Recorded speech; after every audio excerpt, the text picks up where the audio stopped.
ఓం శ్రీకృష్ణ పరబ్రహ్మణే నమః. భాగవతం చతుర్థస్కందం. ఓం శుక్లాంబరధరం విష్ణుం శశివర్ణం చతుర్భుజం ప్రసన్నవదనం ధ్యాయే సర్వవిఘ్నోపశాంతయే. మనువును దూడంజేసి గరిమన్ నిజ పానితలంబులీల దోహనముగం చేసి యందు సకలౌషధములం పిదికంగ్రమంబునన్ ధనరంగం దద్విదంబునను తత్పృదు వత్సలయైన భూమియన్ ధనయము వారును ప్రియంబగు కోర్కులు నుందిరున్నతిన్.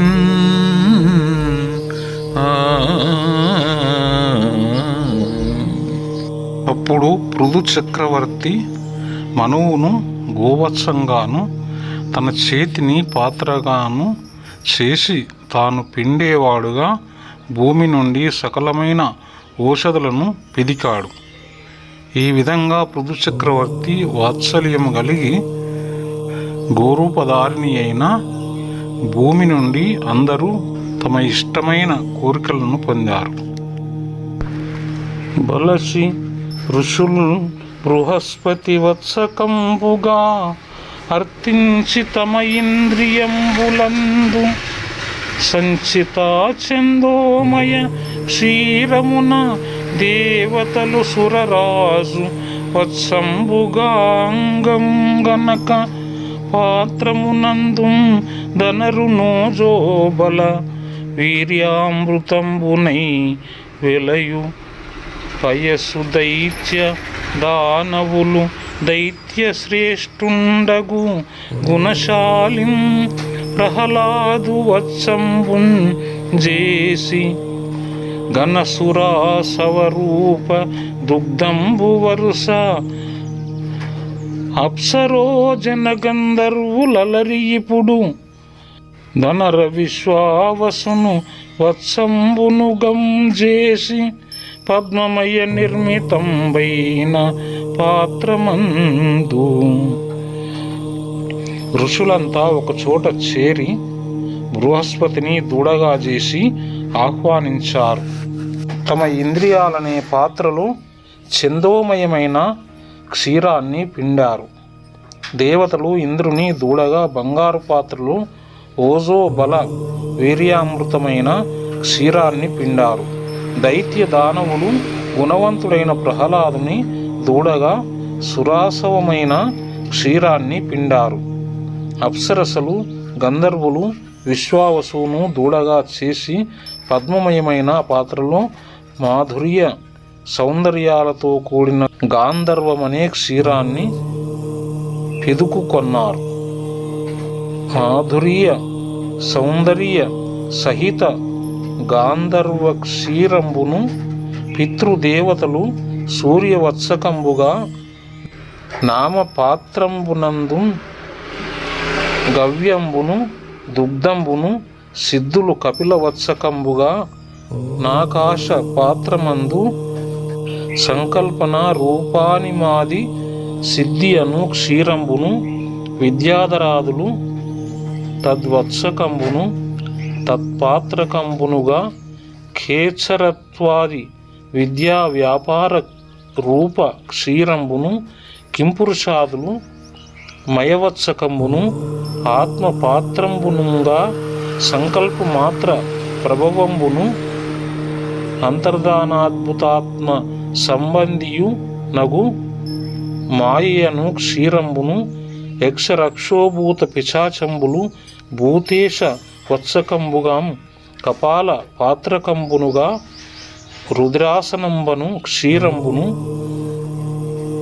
నహి దందశూక సర్పనాగంబులు దక్షక వత్సంబును విలపాత్రంబునుగా విషరూప క్షీరంబును పశువులు గో వృషవత్సకంబు అరణ్య పాత్రంబునుగాం తృణంబును క్షీరంబును ద్రవ్యాద మృగంబులు మృగేంద్ర వత్సకంబును ఆత్మకలేబర పాత్రంబునుగాం ద్రవ్యంబను దుగ్ధంబును విహంగంబులు సుపర్ణ వత్సకంబు నిజకాయ పాత్రంబునుగాం కీటక పలాదికంబను దుగ్ధంబును వనస్పతులు వట వత్సకంబుగా భిన్న రోహ రూప వయస్సును గిరులు హిమవద్వత్సకంబును నిజసాను పాత్రకంబునుగా నానా ధాతువులను దుగ్ధంబునుగా అవ్విధంబున సమస్త చరాచర వర్గంబు స్వముఖ్య వత్సకంబును స్వస్వ పాత్రకంబునుగా భిన్న రూపములైన క్షీరంబులం బిదికెనని చెప్పి మరియును ఋషులు బృహస్పతిని దూడగా చేసుకొని ఇంద్రియాలనే పాత్రలో వేదమయమైన క్షీరాన్ని పిదుకుతున్నారు.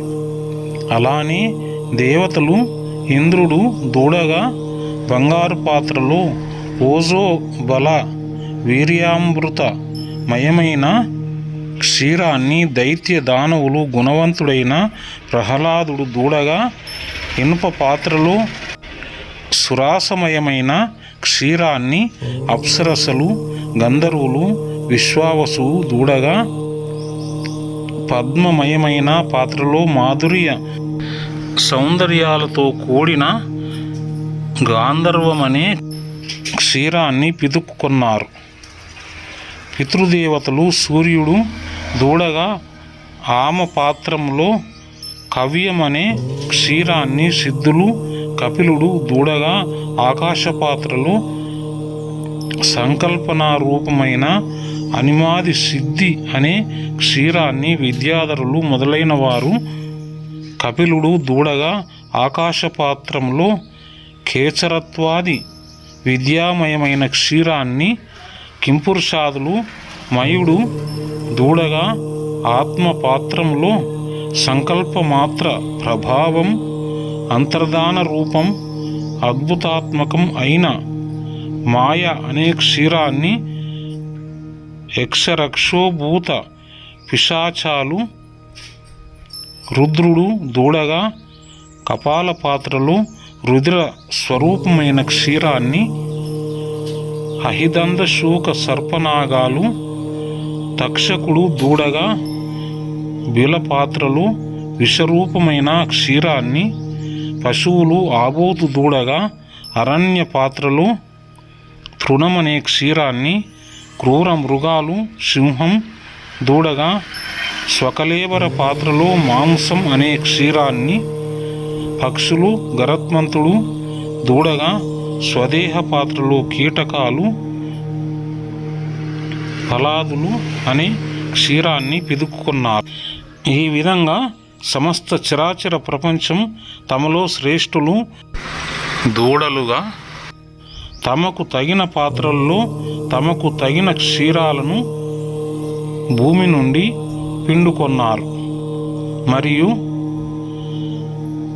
క్రమమున నిటు పృథ్వాదులు తమ తమ కామితములనంగందగు భిన్న క్షీరము దోహనవత్సక భేదమునం దగం బిదికిరంత ధరణి దవుండున్. ఈ ప్రకారం క్రమక్రమంగా పృథువు మొదలైన వారు వేరువేరు వత్సాలను పాత్రలను కల్పించుకొని తమ తమ కోరికలనే వేరువేరు క్షీరాలను పిదుక్కున్నారు. సముచితానందమును పొంది స్వకామ దుఘయనందగు భూమిని దుహితగాంగం కోరి గైకొని నిజదను కోటి చేత భూరిగిరి కూటములన్ చూర్ణములు గంజేసి. అప్పుడు పృథు చక్రవర్తి ఎంతో సంతోషించి అన్ని కోరికలను తీర్చే భూమాతను పుత్రికగా స్వీకరించాడు. తన వింటి కొప్పుతో పెద్ద పెద్ద పర్వత శిఖరాలను పొడి చేశాడు. ఋగ్వేదములో భూమాతయే కామ దుఘ అని ప్రశంసింపబడింది. చండదోర్దండ లీల మండలంబు సమతలంబు గంజేసి శశ్వత్ ప్రసిద్ధి నొంది యవ్విబుండి లోకమందు నెల్ల ప్రజకుందండ్రియు జీవన ప్రదుండు నగుచూ. భయంకరమైన తన బాహుబలంతో భూమండలాన్ని చదును చేసి ఆ పృథు చక్రవర్తి శాశ్వత కీర్తిని పొందాడు. తన ప్రజలకు తాను తండ్రి వలె జీవన ప్రదాత వలె వ్యవహరించాడు. అక్కడక్కడం పూర్వంబునందులేని గ్రామ పట్టణ దుర్గ కర్వట పులింద కేట శబరాలయ వ్రజవాట ఘోష వివిధ నిలయు లర్దింగావించెనంత. క్రమంగా అక్కడక్కడ పూర్వం లేని జనపదాలు, పట్టణాలు, దుర్గాలు, కొండ పల్లెలు, చెంచుపల్లెలు, బోయపల్లెలు, గొల్లపల్లెలు కల్పించాడు. అనేక రకాలైన నివాస స్థానాలు కల్పించాడు. వారును భయవిరహితులై బోరన దత్తన్నివాసములయందు సుఖ శ్రీరుచి నొప్పుచునుండిరి. వారక యాపృదుని బొగడ వశమెదరిత్రిన్. ప్రజలు భయము లేకుండా ఆయా నివాసాల్లో ఎల్లప్పుడూ సుఖ సంపదలతో తులతూగుతూ బ్రతుకుతున్నారు. అలాంటి పృథు చక్రవర్తిని కీర్తించటం ఎవరికి శక్యం కాదు అని చెప్పి మునినాదుండైన మైత్రేయుండ విదురున కిట్లను వేడుకతోడ ననగాత్మా రాజార్షి అయిన వైన్యుండశ్వమేధ శతంబు సన్మేధతోడం కావింతునని దీక్ష గైకొని వ్రతనిష్టం దివిరి బ్రహ్మావర్త దేశమందు అలరు మనుక్షేత్ర మందు సరస్వతీ నది పొంతందా మహోన్నతి నునర్సు. సవన కర్మ క్రియకు నతిశయ విశేష ఫలము కలిగెడినని బుద్ధిందలంచి అచట వరుసం గావించు నతిశయాద్వర మహోత్సవము సహింపకయుండే నైయమర విభుండు. మైత్రేయుణ్ణిలా వివరించి ఇంకా విదురునితో ఇలా అన్నాడు. రాజర్షి అయిన పృథు చక్రవర్తి సత్సంకల్పంతో 100 అశ్వమేధ యాగాలను చేస్తానని దీక్షబూనాడు. బ్రహ్మావర్త దేశములోని మనుక్షేత్రములో సరస్వతీ నదీ తీరంలో అతడు గొప్పగా చేయబోయే యజ్ఞ ఫలితం మహత్తరంగా ఉంటుందని భావించి ఇంద్రుడు సహింపలేకపోయాడు. సరస్వతి, దృషద్వతి అనే 2 నదుల నడిమి ప్రదేశాన్ని బ్రహ్మావర్తమంటారని మను స్మృతి. స్వస్తి.